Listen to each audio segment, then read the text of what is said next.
নমস্কার বন্ধুরা, ভিন্ন স্বাদের ব্যঞ্জনে আপনাদের স্বাগত। আজ আপনাদের সঙ্গে যে রেসিপিটি আমি শেয়ার করতে এসেছি সেটি হলো লাউ পাতায় চিংড়ি পোস্ত।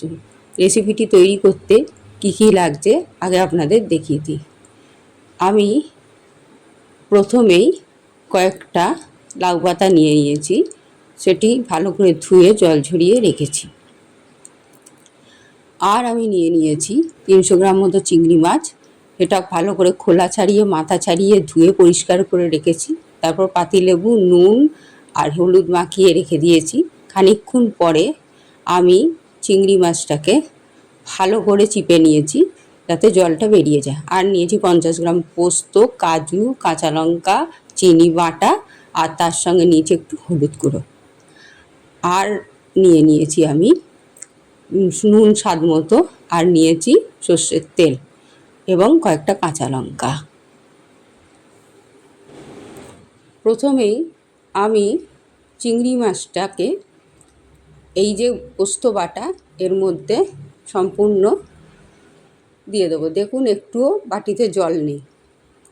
এইবারে আমি এতে স্বাদ মতো নুন দেবো। যেহেতু চিংড়ি মাছটায় আমি আগে থাকতে একটু নুন মাখিয়েছি, তাই নুনের পরিমাণটা একদম হিসাব মতো দেব। আর দেবো সর্ষের তেল, যতটা লাগবে দেব, পরে আবার যদি একটু লাগে আর একটু দিয়ে দেব। এবার এটাকে আমি খুব সুন্দর করে মাখিয়ে নেব, ওপর নিচ করে ভালো করে। দেখুন তেলটা একটু কম মনে হচ্ছে, তাই আমি ওপর থেকে আরেকটু সর্ষের তেল দিয়ে দেবো। এইগুলো রান্নাগুলোতে সাধারণত তেল একটু বেশি হলে খারাপ লাগে না খেতে, ভালোই লাগে।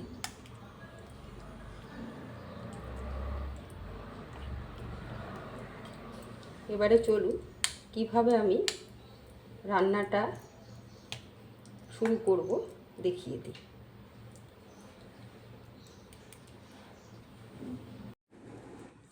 প্রথমেই আমি একটা বড় লাউ পাতা নিয়েছি, তার মধ্যে একটা ছোট লাউ পাতা নিয়েছি।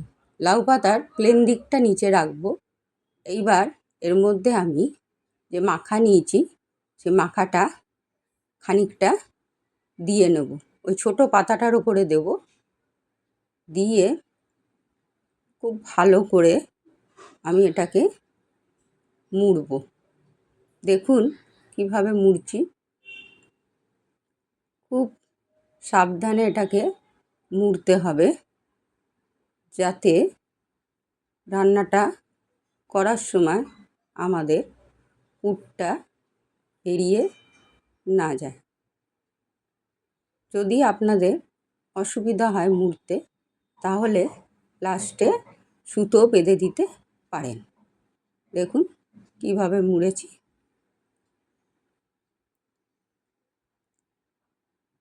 আপনাদের আর একটা আমি দেখিয়ে দিচ্ছি। আবার আমি একটা বড় পাতা, তার উপর একটা ছোট পাতা নিয়ে নিয়েছি। এবার খানিকটা মাখা এর মধ্যে আমি আবার দিয়ে দিচ্ছি।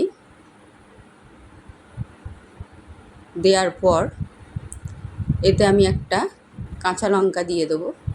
দিয়ে আবার আগের পদ্ধতিতেই এটাকে মুড়ে নেব। আপনাদের আগেও বলেছি, আপনাদের যদি অসুবিধা হয় তাহলে সুতো বেঁধে নিতে পারেন। দেখুন কিভাবে আমি মুড়ছি। মুড়ে এইভাবে রেখে দিতে হবে। বাকিগুলো মুড়ে আপনাদের দেখাচ্ছি। সব পাতাগুলো আমার মোড়া হয়ে গেছে দেখুন। এবার চলুন রেসিপিটি শুরু করা যাক। গ্যাসে আমি ফ্রাইং প্যানটা বসিয়ে নিয়েছি।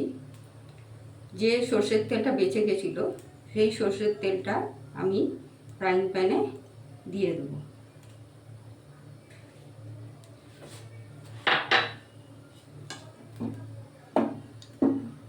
তেলটাকে একটু গরম হতে দেব।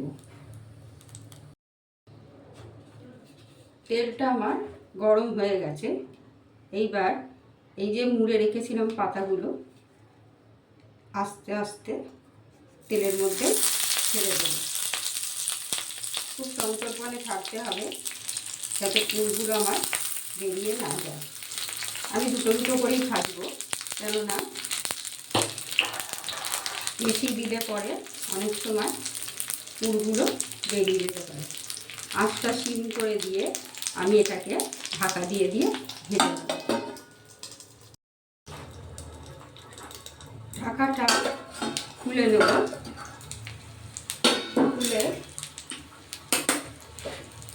খুব আস্তে আস্তে এটাকে উল্টে দেবো।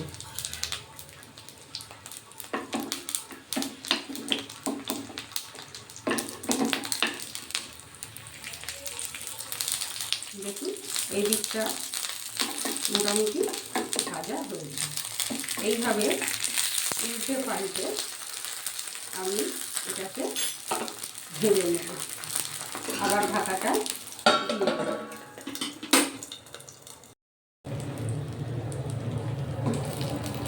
এই দুটো আমার ভাজা হয়ে গেছে, এবার আমি প্লেটে তুলে নেব।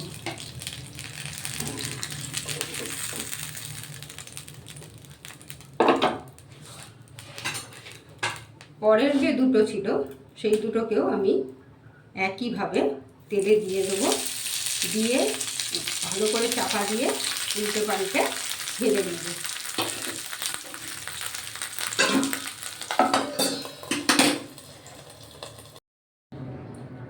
পরের দুটো আমার ভাজা হয়ে গেছিল, তাই আমি তুলে নিয়েছি। এবারে চলুন সার্ভ করা যাক। দেখুন প্লেটে আমি সার্ভ করে দিয়েছি। এবার চলুন আপনাদের একটা আমি খুলে দেখিয়ে দিই। দেখুন দেখতে খুব ভালো লাগছে আর গন্ধটাও খুব সুন্দর বের হচ্ছে, আর চিংড়ি মাছটাও সেদ্ধ হয়ে গেছে।